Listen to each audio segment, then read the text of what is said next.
पुलवा तूला ना माता जायन कुसुमा दरिया आलई कुसुमा भिरवा आलाई हो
ये आगे शुभाराम ग्राम कद्दूपुर के निवासी हैं। अच्छा उनके तरफ से यानी 20 रुपया पुरस्कार है। पार्टी धन्यवाद देती लेकिन सोहरे हुए चाहिए। कैसे कैसे हाँ कैसे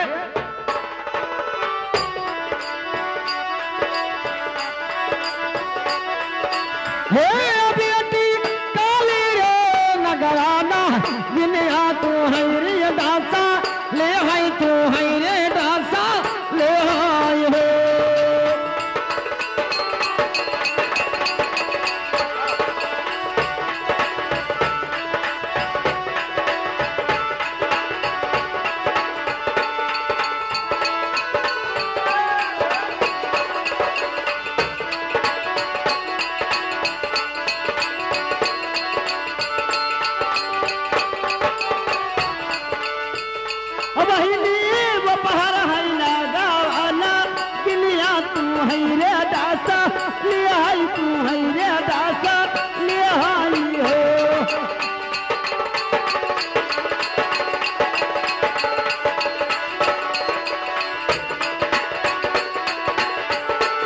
हेलो हाँ आएंगे भैया नंद का हरू।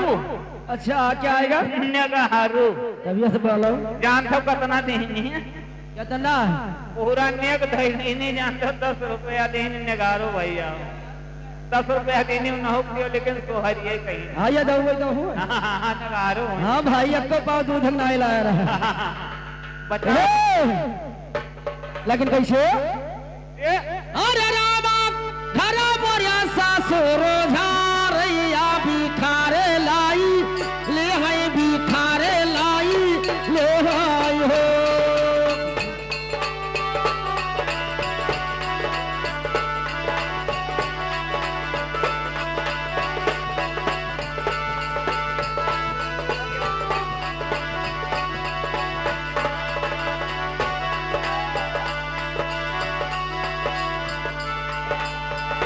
बहिनी खरब वरिया सुरुझा रैया ला हरिया हारा निहाई दार दिया हारा निहाई हो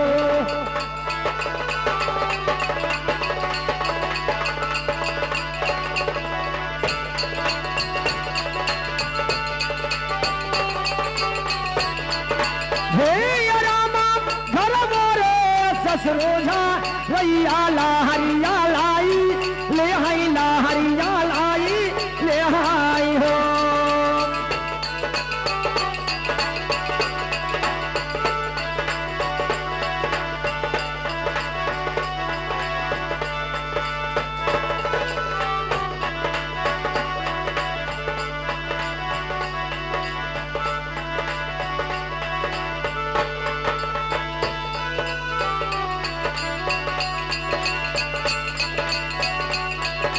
हे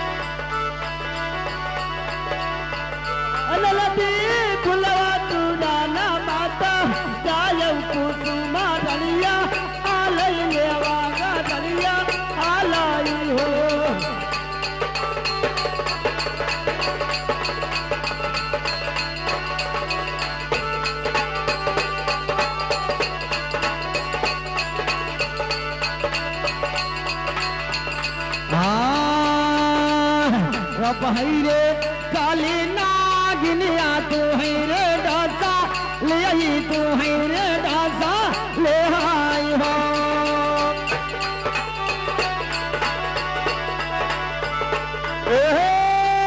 हेलो हेलो हेलो हेलो साहब।